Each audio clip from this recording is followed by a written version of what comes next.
If you ever have your car damaged in a parking garage or an outdoor lot owned by the city of Tucson, when does the city actually pay for the damage? News 4 Tucson investigator Matthew Schwartz has the answer tonight. When Kimberley Brooke drove into a downtown parking garage recently, she had no idea it would start a battle with the city.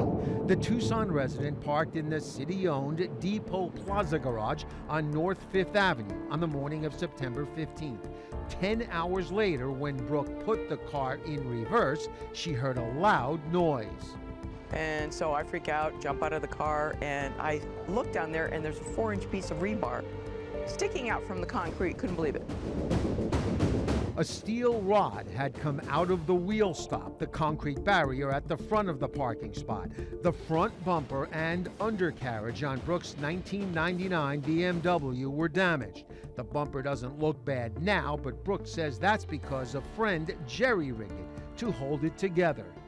Could you have hit the barricade and caused that post to come up and hit your undercarriage? No. I felt nothing when I pulled in, and I always stay back because the bumper on my car is so low to the ground. She insists the rod was not sticking out of the ground when she parked that morning, that she would have seen it and her car would have been blocked by it. A repair shop estimated the damage at $500. She thinks the city should pay, so she filed a claim.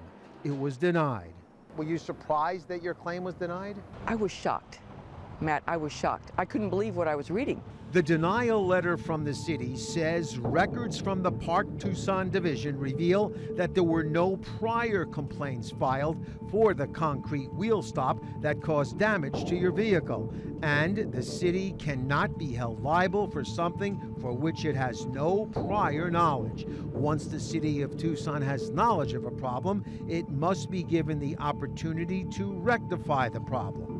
So in this particular case, there was no prior notice. Tucson's risk manager, Allie Matthews, says city code states the city cannot be held responsible unless the unsafe or defective condition is reported at least 72 hours prior to the occurrence resulting in damage. Like this particular lady, we too were a victim because it was damaged. We had to repair that particular rebar. Just because you are the first person to be harmed, that doesn't mean you are barred from recovery.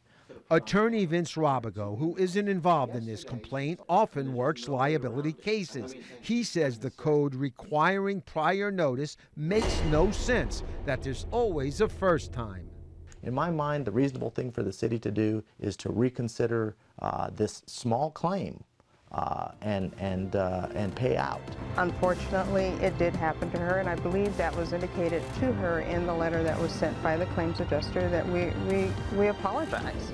But it is the governing rules and regulations that we follow. If you could talk to the powers that be who denied your claim for the city, what would you tell them? I would ask them to put themselves in my position, because I can assure you that if they went through that same experience, they couldn't believe a letter like this.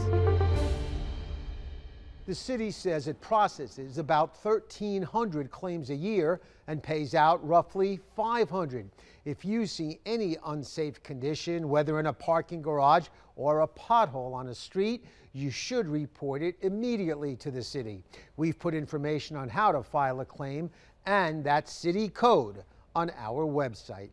If you have a story you'd like us to investigate, email us at investigators@kvoa.com or call 955-4444. Investigating for you, Matthew Schwartz, News 4 Tucson.